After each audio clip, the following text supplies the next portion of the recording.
Hi, welcome to our videos. I'm Peter Loshak. Sitting next to me is Mike Brenner. This is our daily NBA show for a Wednesday, February 3rd. Another month. Yeah, the news. I'm full on snake bit, Mike Brenner. I'm snake bit. You know what that means? Well, Snake bit depends means on what part of the state you live in. Snake bit. the brakes aren't falling for you. I had Boston on the full game line. I tried to get cute. I know. I tried to get cute. It's them basketball gods, and sometimes, stuff happens like that. And I looked at it and I was like, because at first I saw the full game score and I thought, okay, there's no doubt he covered it. And then when I checked the half, I was like, you got to be shitting me. How come when you try to get cute, you get cute, and when I try to get cute, I get shit? Right, exactly. That's totals Loshak for a reason. Seriously, the bigger news, respect, the bigger news is Mike Brenner sticking to what he does best, 61% over 39 games. That is just, that's officially kicking ass, I think, right? Well, it's just 2 more wins. Let's just take it like two that. more wins. Again, all right. Well, we got let's just motor on. We got 11 games here. 11 games on the card tonight. I guess my first question is for you, Mike Brenner. We kind of know how you think, what you do now. Charlotte, of course, banged up, right? Yeah. Kemba Walker, I think he's out. He's out tonight, isn't he? Or is he questionable? Last I heard was questionable, right. But it wasn't looking too good. So the Cavs obviously doing well. They're totally gelling as a team. Yeah. That happened fast. 10.5-point road favorite right now. Is Cleveland first half one of your picks? Well, what the hell? I've never shared my info with you before we sit down, never, and you just stole the first line. But because there's no such thing as stole my thunder in this one, because guess what? They're still going to come through. Oh, because I'm learning.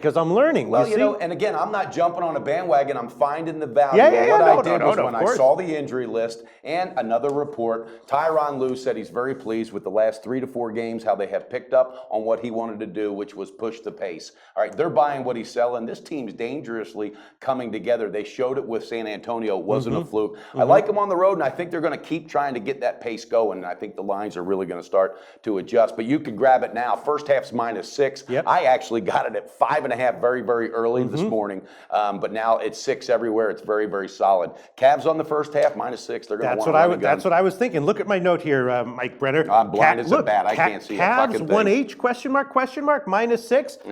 Yeah. No, I'm learning. You're learning. You took a first half last night and didn't cover. If you're learning, stick to what you do best. I know, that was so 6 points isn't too much for you in this case. No, not at all. I think honestly they could be up double digits, but I think they're going to get the flow going. And again, Charlotte's banged up. If Kemba Walker was totally healthy, might back off a bit because he's liable to dump in anything, and he's a first half starter. So I don't know. I like it. Cavs on the half. I did make one big bet on the overnight. I'll tell you what I thought. It was Philadelphia at home +8, right? Doesn't that scare you? That 8?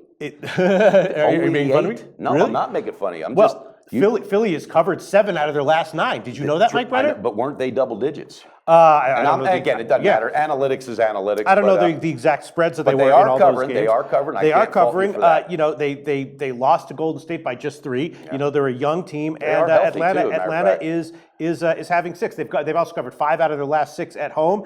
Atlanta's lost 5 out of their last 7 against the spread. They're just kind of an inconsistent starting team. To make sense with do you think there's like a huge talent discrepancy that I'm not seeing here? Why would Philly +8 not be a good bet? Well, it might be. And I'm not saying that being remiss, but Budenholzer's got to be opening up some whoop ass in that locker room. This is an underachieving team. There's no more excuses. They keep saying we're going to get it going. That's what came out of Paul Millsap's mouth not even a week and a half ago. Well, you better get it going, but it's damn near all-star break. And I know, that's what I'm saying. Like, there's no consistency with this team. Jeff Teague's still talking about the trade block. So, you know what? You might have it. I take that back as far as doesn't that scare you. I mean, I've never opened and you're overdue. You're overdue. I've never opened whoop ass on anyone, but if that was going to happen, wouldn't that have happened like a month ago or a couple of weeks ago? Well, it happened in 2 different spots. It's almost similar to what San Antonio's going through. Nowhere near the same quality. As far as 2 games back and forth, Budenholzer's going, wait a minute, what's going on? Who's going to show up? And all of a sudden, Kyle Korver goes cold, 3 for 17 from 3-point land in 2 games. So,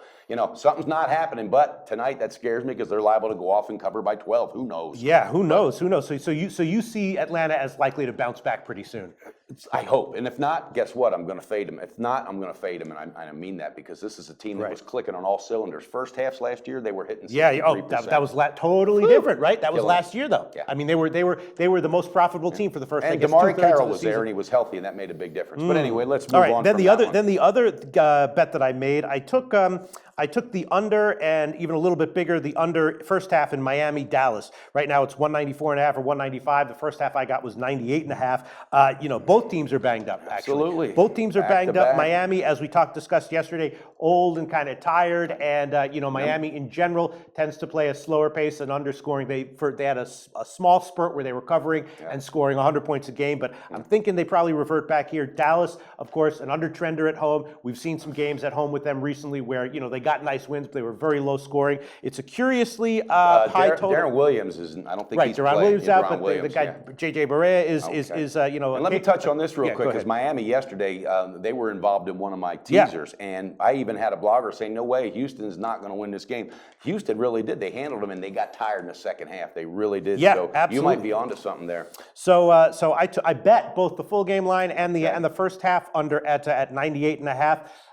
Should I give that under 98.5? Well, let's get this thing going, and you're overdue. Yeah. You're about to blow up. In my defense, though, I have had some bad breaks. I counted 3 games where where was it? Somebody scored. The two teams scored 67 points. Yeah, and then there was the overtime loss, and then there was the Boston trying to get cute. When I try to get cute, I just wind up with. That's why I'm saying you're getting ready to go on a hot run. I can all feel right, it. I'll take Miami and Dallas first half under 98.5. I could line shop and look for maybe a 99. But well, can I do that after this? So look for the. I'll compare lines. Yeah, see what's out there. Both the one that I took, valid. the one that I took was 98.5. And as far as Atlanta, Philly, that's tough. You know what? I will. You know what? I will. That was your gut. I will go with it. Well, it's not my gut. It was my bet. And there's 8.5. There is 8.5 at Bet Chris, which makes me a little bit nervous, but I'll take that as a second bet. Okay. Philly plus 8.5 and Miami, Dallas first half under 98.5. Unless after this show we look and see 99. So you've got you've got 2 full picks. And you've got just one, or no, what do you I got 2. I have a second one. I got another one up my sleeve. I'm feeling it. Let's hear it. And again,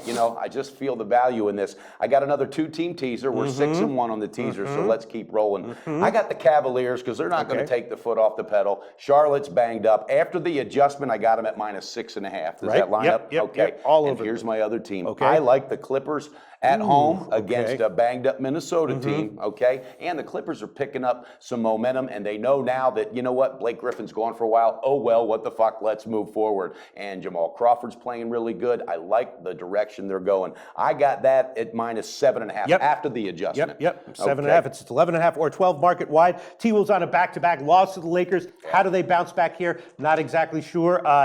So my question is just, why not just take the Lakers at -11.5?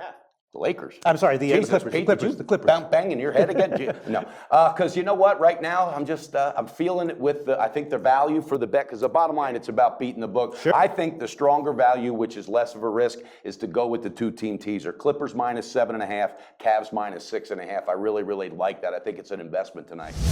Chicago and Sacramento. You've had a very good read on Sacramento in general. Right now, it's a curiously low line, -1.5. I know that DeMarcus Cousins is out or questionable. I heard he's out. He's out. Right. I even heard they're thinking of resting him until the All-Star break and giving him that extra. I'm assuming he's out. Now, the Bulls, head case team, Jesus, bad head case. ATS Very well overall said. in the year, bad ATS recently. But I don't know. If Marcus Cousins is out, maybe the Bulls are in a bounce-back spot here, and we like him at +1.5. What do you think? Gasol could get inside if Cousins is out, and I don't think he's going to be playing. But, you said it, a head case team like the Bulls, I just stay away from them, Pete. I got to stay away from them, whether it's a total, a side, or whatever. You don't know which Derrick Rose is showing up. Fred Hoiberg, the coach, I don't think he has lassoed this team in. So I'm staying off it right now, my man. Okay. And then another very interesting total is Denver at Utah. Now, of course, Utah's been a big undertrender in general. A curiously high opening total of 195. Finally getting respect from the book, though, this team. Absolutely. They're 7.5 right now over Denver.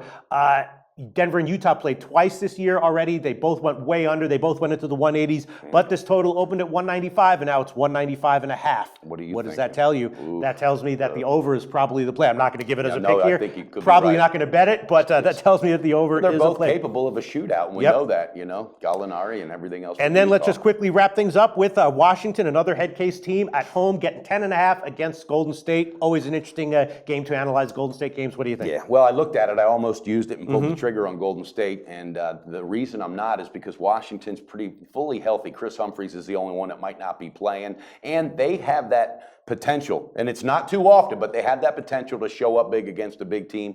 I don't think an outright win, but I think they might stay within the spread. So, and guess what? Golden State could beat them by 30. There's no telling, but it's one I'm comfortably sitting back going, you know what? Either way, I'd be okay with it because I'm not going to touch that one. Very, very interesting, curious game. All right, Mike Brenner riding his 61% train tonight with Cleveland once again. Mike Brenner, very impressive what you've been doing. Well, that's what we owe our viewers the best we can give them. I mean that, hold us accountable. Let's give you a good product. Let's beat the book. Absolutely. I give the best I can give too. All right. We will be back for the Thursday card tomorrow. And tomorrow also we're going to be doing an NFL odds couple show. Don't miss it. NFL.